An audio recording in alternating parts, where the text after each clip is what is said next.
Why is it often so much easier to see a mess in someone else's house than in your own?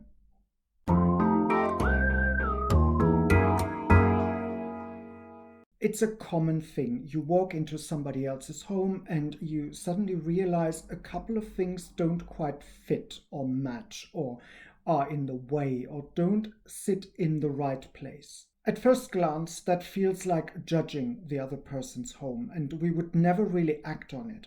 And to some degree, that is certainly true.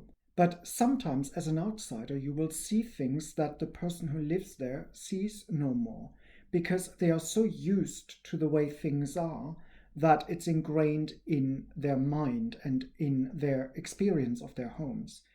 It's a habit, like so many other things, and it's very difficult to overcome that. Think of yourself in your own space. There are places where you put certain things down. We're all used to sitting in the same place on the sofa and would never think of switching to the other side. Or where somebody sits at the dinner table.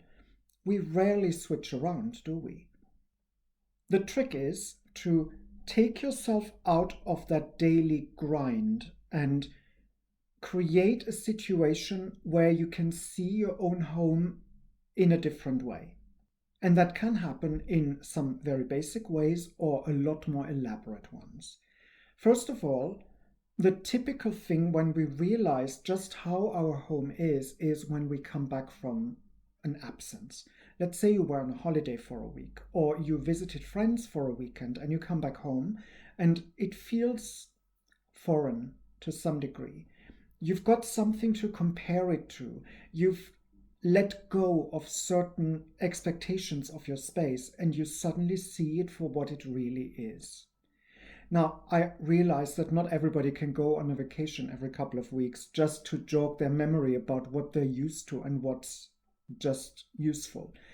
But there are ways of doing this in a lot more grounded way. Let's say you're used to sitting in one part of your living room, and when you sit down, you're always looking at the same thing. Yes, you might be used to seeing it in its whole while you're walking around, but sitting down is often a bit different. So here's an experiment for you. Why not change the place where you're sitting? Sit in a different place, and not just on the other edge of your sofa, but maybe in the seat across from it. And look at the space from there. And try to get a sense of how it feels different from that new perspective. Another thing that you could do is planning a furniture changeover in your space.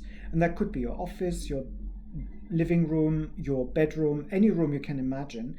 And it's not a question of acting on it, but just figuring out how else you could arrange your furniture. Sometimes that jogs your mind a little bit about things that might not need to be there, or things that would actually benefit from being changed around. So that's another easy way of doing it. It's still a mind experiment, but you could put it into practice.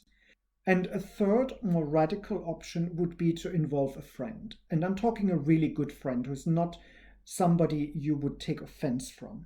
And simply ask them, is there something you would do different in this space?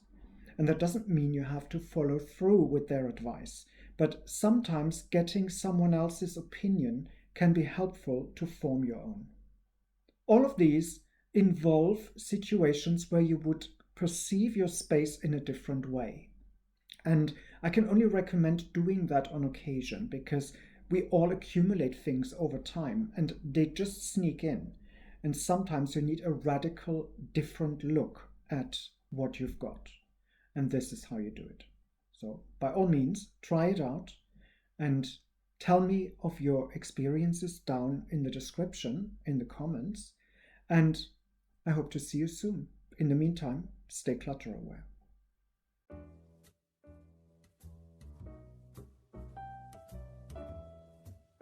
If you want more, there are options. Click the round logo to subscribe to this channel, or select the playlist in the middle to see more content, or check out the links in the description below. Oh, and feel free to like this video.